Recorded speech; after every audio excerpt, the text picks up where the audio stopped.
За опозицијата популизам и обид за купување гласови. За власта можност повеќе пари да завршат кај граѓаните.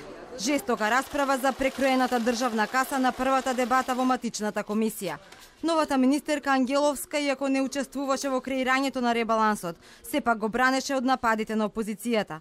Први на тапет се најдоа капиталните инвестиции. Опозицијата обвини дека тоа што за 8 месеци се реализирани само 28% од планираните средства е доказ за неефикасноста и неспособноста на институциите на власт.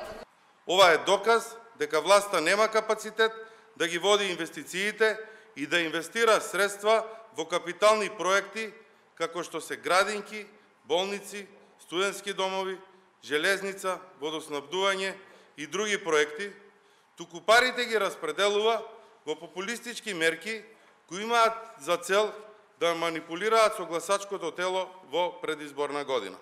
Министерката пак вети дека ќе се заложи за подобра реализација на капиталните проекти до година.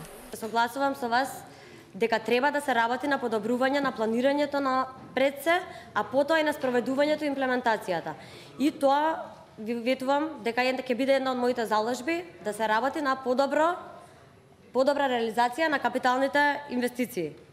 Расправата не помина без критики за јавниот долг. Опозицијата вели долгот пораснал 600 милиони евра за 6 месеци. Министерката тврди тоа е стабилизиран. Јавниот долг во првата половина на 2019 година е зголемен за 600 милиони евра во апсолутен износ, а имаме катастрофално ниво на реализација на капиталните инвестиции. Логично е прашањето за каде се трошат парите, односно каде завршува зголеменото нето задолжување. Покрај покривање на дефицитот во 2019 година потребни се и 16,3 милиарди денари за отплата на стари долгови, со што вкупните потреби за финансирање во 2019 година изнесуваат 34 милиарди денари.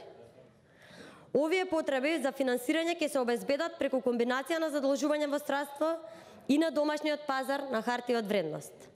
Со предложениот ребаланс се кратат над 50 милиони евра од капиталните проекти, а се обезбедуваат пари за раст на платите во јавниот сектор, за мерката за субвенционирање на придонесите за работодавачите кои ќе ја покачат платата на вработените до 100 евра.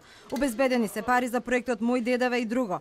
Комисиската расправа за ребалансот може да трае 10 дена, пошто оди на гласање на пленарна седница. На предложениот ребаланс се поднесени 391 амандман.